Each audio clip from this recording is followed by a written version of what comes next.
Cathy and you're watching Lunabird Book Club.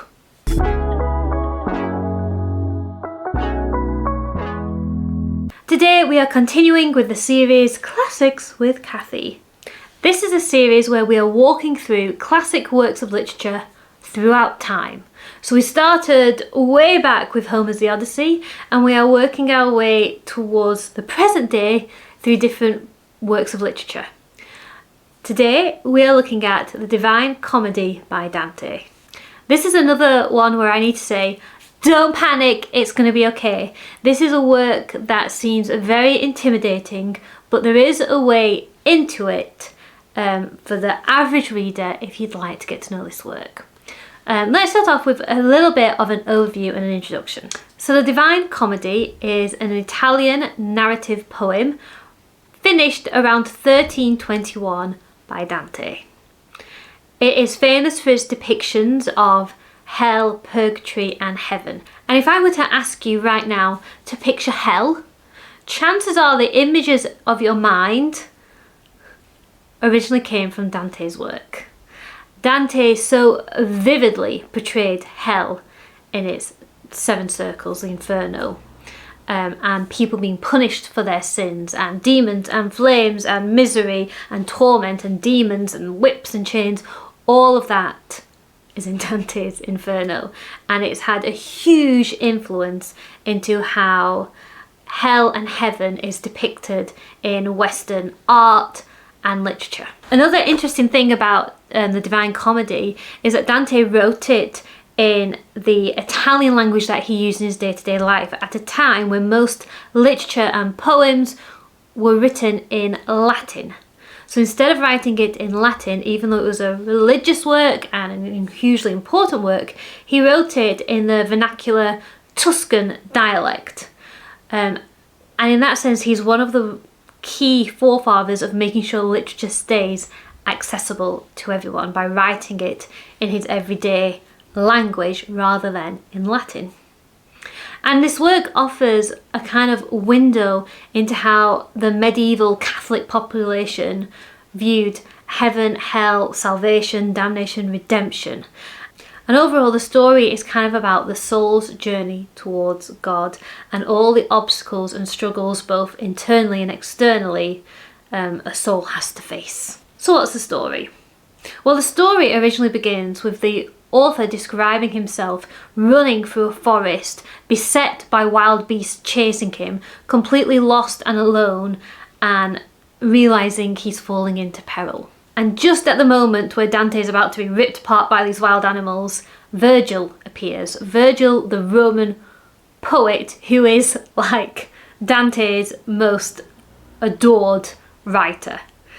And this is quite funny because in some ways it's been argued that Divine Comedy is one of our earliest examples of like fan fiction. Because what happens now is Virgil rescues Dante and then leads him on a journey through the 7 layers of hell, through purgatory, and then hands him over to another guide called Beatrice who leads him through paradise, through heaven into God's presence. And on this journey Dante gets to meet famous people throughout history, both villains and heroes, saints and sinners, and including some people of his own contemporary time.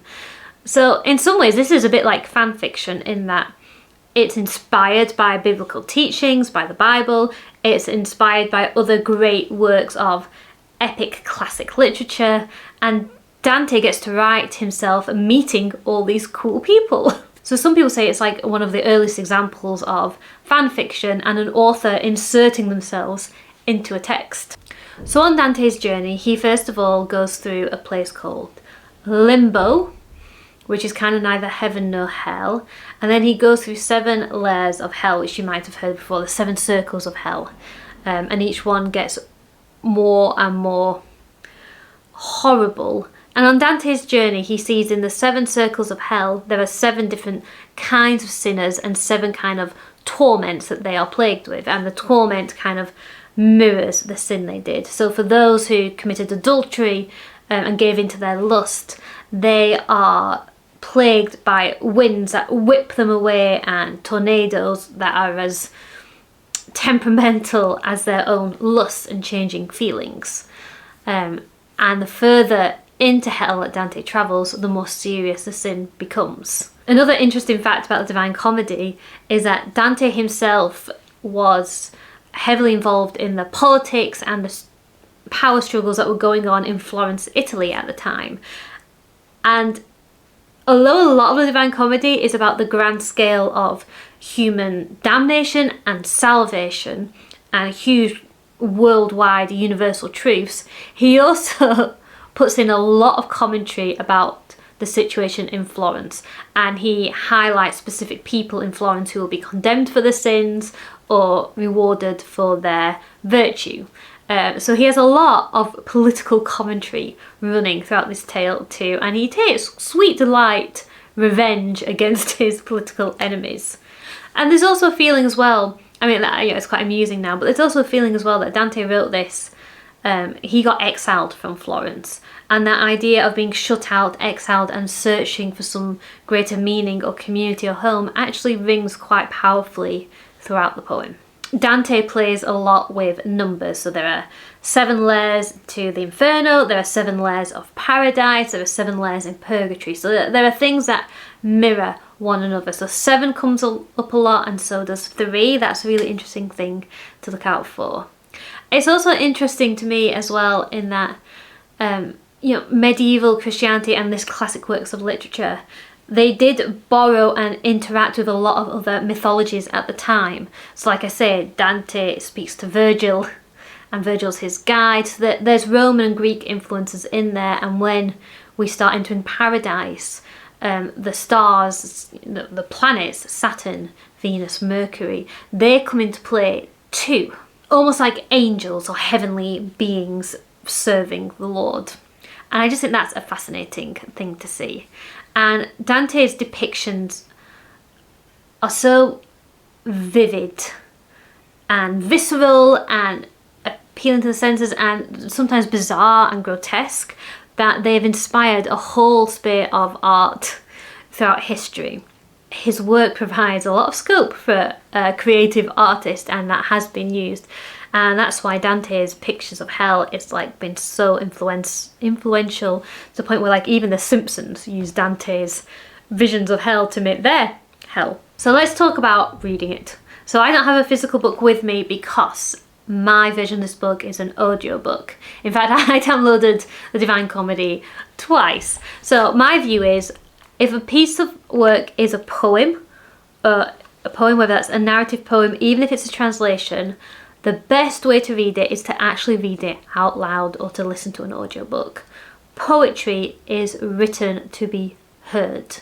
And there's something I think you miss when you just read off the page. Of course you can if you want to. You can definitely get a copy and just read it to yourself in your head. And of course that's fine, and you might have a great time doing it, and I hope you do.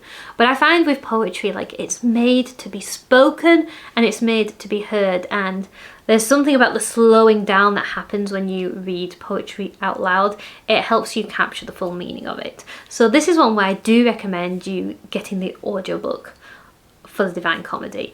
I'm just going to quickly look and see which versions I got. Okay, so the version I listened to was Divine Comedy. It was translated by Robin Kirkpatrick, and it was narrated by a few different actors. Jock Davis, Robin Kirkpatrick, and I think somebody else as well. And the one that I've got is about 17 hours, so it is a long book, so it's okay to take your time with it. But here's my little tip for you. Before I listened to the full audiobook, I actually downloaded and listened to a BBC Radio 4 adaptation of the Divine Comedy, and this was like a 2-hour radio play of the Divine Comedy, and it went through the major scenes, and although it used a lot of the exact same words, it was like a summarized version of the story as a whole, and it had lots of great voice actors in there, lots of different people playing parts. And the advantage of that meant that in 2 hours I got a nice summary, almost like Spark Notes edition of the Divine Comedy. So when I went and listened to the full thing, I kind of knew where I was and what was happening. If you're a little bit nervous about diving into the whole thing, try listening to the BBC Radio 4 adaptation first and see how you get on with it. If you feel like that's enough and it's ticked the box, you've experienced a good portion of the story. If that then gives you the confidence to go, no, I'm ready for the whole thing, you can then read the whole thing. What struck me about this work when I read it for the first time was that Dante and presumably his audience were really interested in the question of what corrupts a soul and what saves a soul, and the idea of salvation still being a gift of God, but something that you must earn and commit to, and that the purity of heart doesn't happen by accident but must be striven for, and that will involve a long journey, that will involve suffering, that will involve self-sacrifice, and that will also involve being cleansed from your former sin through suffering and punishment. I don't necessarily share all of the beliefs like that, but what struck out to me was that how much Dante and his original audience that he was speaking to valued the goodness of a person, like a human soul had value and it was worth becoming pure. There was an idea of goodness that was worth striving for. And it just struck me that it was a primary concern of this work about the state of a human soul. I mean, that's the whole thing of the book, is how to get a soul pure and what must somebody go through to achieve that. And I don't necessarily share the same beliefs of Dante about that question, but I really admired and respected how much weight they were given to even the question of it and the thought of it. And yeah, I found that quite moving and interesting, and it provoked a lot of questions within me, and maybe it will for you too. There's a nightmarish quality about a lot of this work, and there's a dreamlike quality about some. It's kind of surreal in places and grotesque. So if you've got a very vivid visual imagination, I think you'll enjoy this book. If you're interested in questions of morality and philosophy, I think you'll enjoy this book. If you are interested in how even from such an early stage in Western literature, how storytellers combined different myths and legends and stories into one narrative, I think this book will interest you. So there's so much to be gleaned and gained from this story. It's definitely worth revisiting. We don't need to be too scared of it. Remember that this is a work that pushed forward, setting forth magnificent tales in accessible language. This was made and written so people could read it and understand it and get things from it. And it was written so well that even though we're separated by language and hundreds of years, we can still read it too. So yeah, I recommend giving The Divine Comedy a go, and I definitely recommend trying it out in an audio format first and then seeing how you get on with it. Thank you so much for being here and for watching. If you haven't already, please do like and subscribe.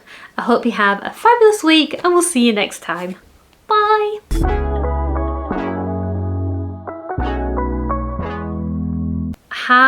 I'm just realising, is that my shadow on the wall? I get such a good shadow going on, you can see where the lights are. I wonder if it's been like that all along and I've not noticed it. Look at these shadow puppets. Okay, I'm getting distracted.